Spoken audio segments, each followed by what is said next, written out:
Oke baik, assalamualaikum warahmatullahi wabarakatuh teman-teman. Terima kasih telah mengklik video ini dan selamat datang di NTC Channel. Teman-teman, kembali lagi bersama saya Aman. Kali ini kita akan membahas terkait salah satu peristiwa yang pernah terjadi di masa-masa pemerintahan Orde Baru lagi. Peristiwa ini merupakan peristiwa yang melibatkan antara mahasiswa, masyarakat, dan juga pemerintahan Orde Baru di awal-awal tahun 70-an. Peristiwa ini juga dilatar belakangi karena ketidaksukaan atau kecemasan masyarakat dan mahasiswa terhadap kerjasama yang dilakukan oleh pemerintahan Orde Baru dan investor-investor asing saat itu, terutama dari Jepang. Hal ini dikarenakan pandangan mahasiswa dan masyarakat saat itu yang melihat bahwa stabilitas ekonomi dan juga sosial politik di pemerintahan Orde Baru banyak melakukan korupsi, kolusi, dan nepotisme, dan juga banyak kebijakan-kebijakan yang tidak melihat kepentingan masyarakat kecil. Dan pada peristiwa ini juga merupakan awal sejarah di mana semua unsur kemahasiswaan di dunia kampus menjadi sangat kecil. Banyak sekali aktivitas-aktivitas mahasiswa yang dibungkam atau dipersempit gerakan-gerakan mahasiswa di kampus. Peristiwa ini menjadi cerminan bagaimana mahasiswa dibungkam dan masyarakat tidak didengar kritiknya. Peristiwa ini kemudian dikenal sebagai peristiwa Malari atau Malapetaka 15 Januari 1974. Mau tahu pembahasannya? Untuk itu kita masuk ke dalam pembahasannya.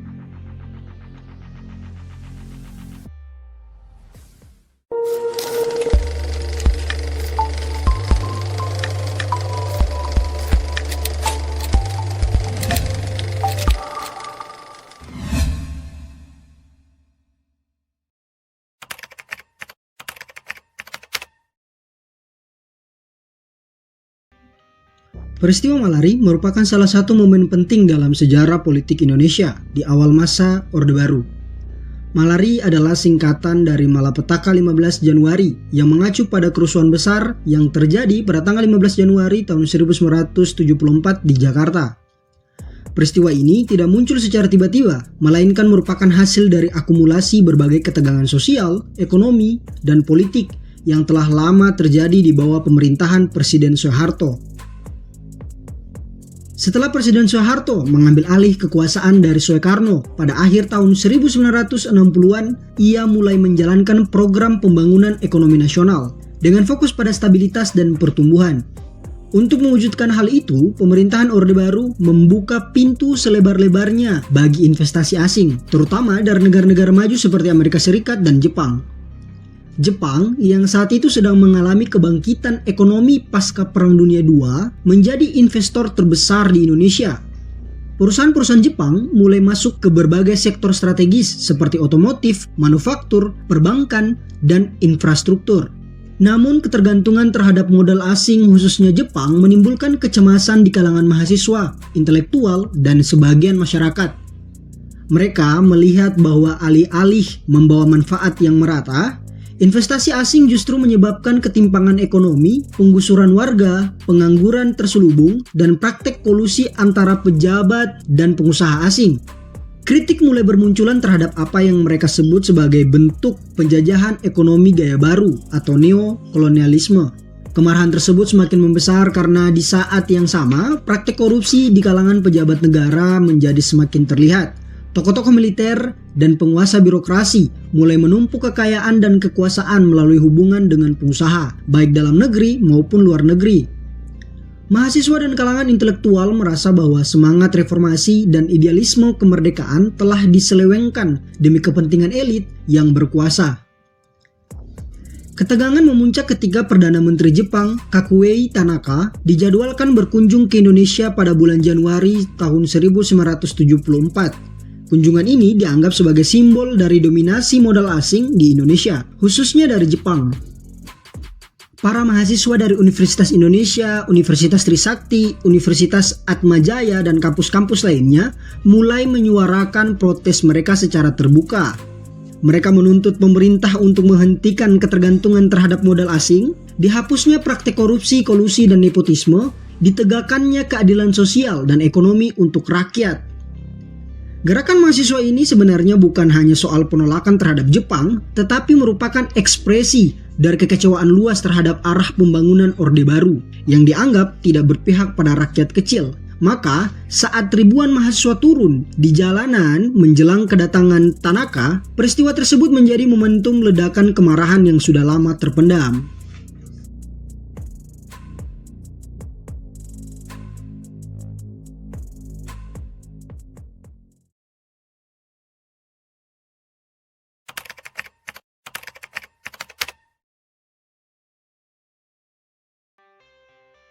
Malapetaka 15 Januari merupakan puncak dari ketegangan sosial politik yang telah lama membara di bawah permukaan.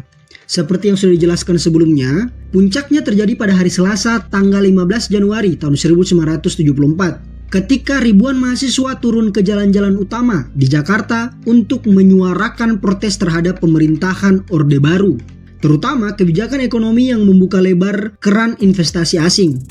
Seperti yang sudah saya jelaskan sebelumnya, aksi ini bertepatan dengan kunjungan Perdana Menteri Jepang, Kakuei Tanaka. Kunjungan ini merupakan sebuah simbol yang dianggap mewakili bentuk penjajahan ekonomi baru melalui dominasi modal asing. Sejak pagi hari, massa mahasiswa dari berbagai kampus seperti Universitas Indonesia, Trisakti, Atmajaya, dan universitas lain di Jabodetabek telah berkumpul di sejumlah titik strategis, terutama di kawasan Salemba, Menteng, dan Jalan Tamrin. Mereka membawa spanduk dan meneriakkan slogan-slogan seperti ganyang korupsi, tolak modal asing, dan stop neokolonialisme. Aksi ini dipimpin oleh tokoh mahasiswa seperti Hariman Siregar, Ketua Dewan Mahasiswa Universitas Indonesia yang dikenal vokal terhadap kebijakan-kebijakan Soeharto. Awalnya, demonstrasi berlangsung damai dan tertib. Mahasiswa berorasi, membagikan selebaran-selebaran, dan berdiskusi di ruang-ruang terbuka. Namun, seiring berjalannya waktu dan makin banyaknya massa yang bergabung, termasuk massa liar yang bukan bagian dari organisasi mahasiswa, situasi berubah menjadi kacau. Sekitar siang hari, massa mulai berbuat anarkis, melempar batu ke mobil-mobil mewah buatan Jepang, membakar kendaraan dinas, dan melakukan aksi perusakan di beberapa toko yang dianggap milik pengusaha besar atau asing. Salah satu titik yang menjadi simbol kekacauan adalah kawasan sekitar gedung Astra di Jalan Sudirman, yang merupakan distributor utama mobil-mobil Jepang seperti Toyota dan Honda. Gedung ini dibakar massa, dijarah, dan menjadi lambang kemarahan terhadap dominasi ekonomi Jepang di Indonesia.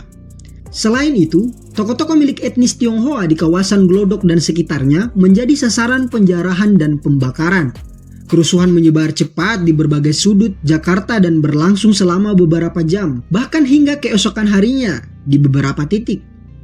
Pemerintah merespon dengan mengarahkan pasukan keamanan dari ABRI. Aparat melakukan pengamanan dengan pendekatan represif, seperti menembaki massa, menangkap ratusan orang, dan menyisir wilayah-wilayah yang dianggap sebagai pusat kekacauan.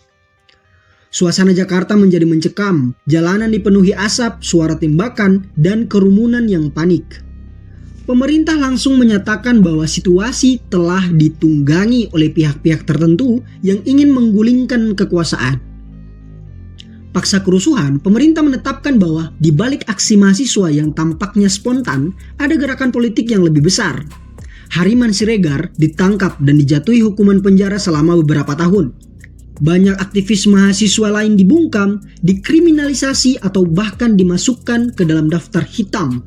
Bahkan salah satu tokoh penting militer seperti Jenderal Sumitro yang saat itu menjabat sebagai Wakil Panglima ABRI dan Panglima Komando Operasi Pemulihan Keamanan dan Ketertiban mengundurkan diri karena dianggap gagal mengantisipasi dan mengendalikan situasi.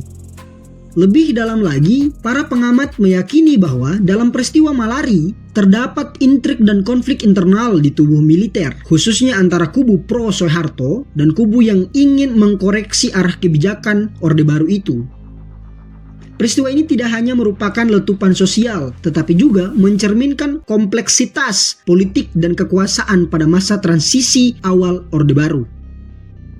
Peristiwa Malari menjadi titik balik dalam kebebasan gerakan mahasiswa. Setelah peristiwa itu, pemerintah mulai membatasi ruang gerak organisasi mahasiswa, membubarkan Dewan Mahasiswa, dan mengganti sistemnya dengan Senat Mahasiswa yang lebih bisa dikendalikan oleh birokrasi kampus. Media massa juga dikenakan sensor yang lebih ketat untuk mencegah penyebaran kritik terhadap pemerintah.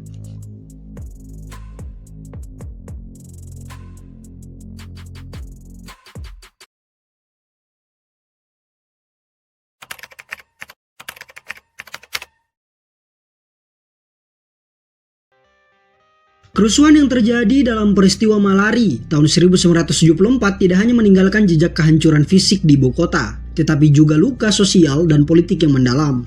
Aksi yang awalnya digerakkan oleh semangat idealisme mahasiswa berubah menjadi tragedi nasional yang mencoreng wajah pemerintahan Orde Baru di mata publik. Di balik kobaran api, pecahan kaca, dan asap hitam dari bangunan yang dibakar, terdapat derita dan nyawa manusia yang menjadi korban. Berdasarkan data resmi yang dikeluarkan pemerintah saat itu, jumlah korban jiwa dalam peristiwa ini mencapai 11 orang tewas, 300 orang luka-luka, dan lebih dari 700 orang ditangkap. Namun banyak pihak meyakini bahwa jumlah korban sebenarnya lebih besar daripada yang diberitakan oleh pemerintah.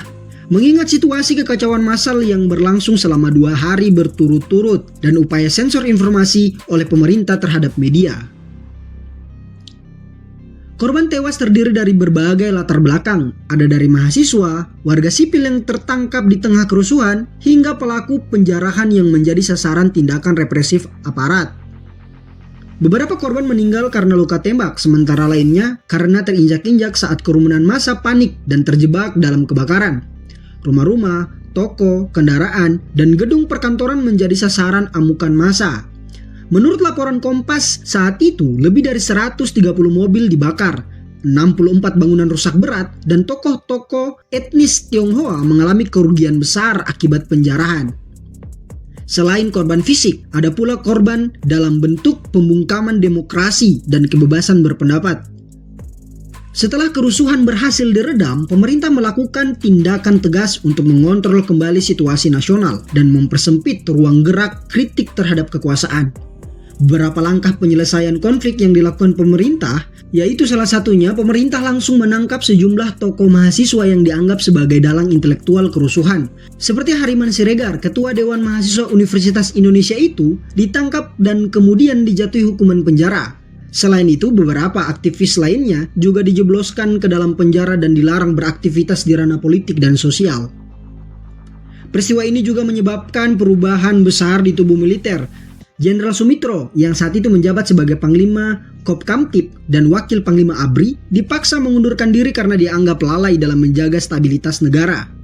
Pengunduran dirinya menandai kemenangan kubu militer pendukung Soeharto saat itu. Seperti Jenderal Ali Murtopo dan Jenderal Sujono Humardani yang dikenal lebih dekat dengan penguasa dan investor asing. Hal ini mempertegas bahwa Malari bukan sekedar kerusuhan sosial, tapi juga bagian dari konflik internal elit kekuasaan Orde Baru. Setelah Malari, pemerintah mulai menerapkan kontrol ketat terhadap media dan kampus. Beberapa media nasional seperti Kompas, Sinar Harapan, dan Indonesia Raya diberikan surat teguran keras, bahkan dibredel karena dinilai memberitakan secara berlebihan dan memicu keresahan publik. Di lingkungan perguruan tinggi, sistem Dewan Mahasiswa yang dianggap terlalu independen dibubarkan dan diganti dengan Senat Mahasiswa yang dirasa lebih tunduk pada birokrasi kampus dan pemerintah. Pada tahun-tahun berikutnya, pemerintah meluncurkan kebijakan normalisasi kehidupan kampus dan Badan Koordinasi Kemahasiswaan yang semakin mengekang aktivitas politik mahasiswa. Mahasiswa didorong untuk hanya fokus pada kegiatan akademik dan dilarang terlibat dalam kegiatan politik atau gerakan sosial. Hal ini membuat kampus kehilangan peran kritisnya sebagai ruang perdebatan intelektual dan kontrol sosial. Pemerintahan Orde Baru merespon krisis ini dengan mengencarkan kembali program pembangunan nasional, namun dengan kontrol yang lebih terpusat. Dominasi modal asing tetap dilanjutkan, tetapi dibungkus dengan istilah kerjasama strategis yang berorientasi pada pertumbuhan. Alih-alih memperbaiki struktur ekonomi yang timpang, pemerintah lebih fokus pada stabilitas politik jangka panjang, bahkan jika harus mengorbankan kebebasan sipil.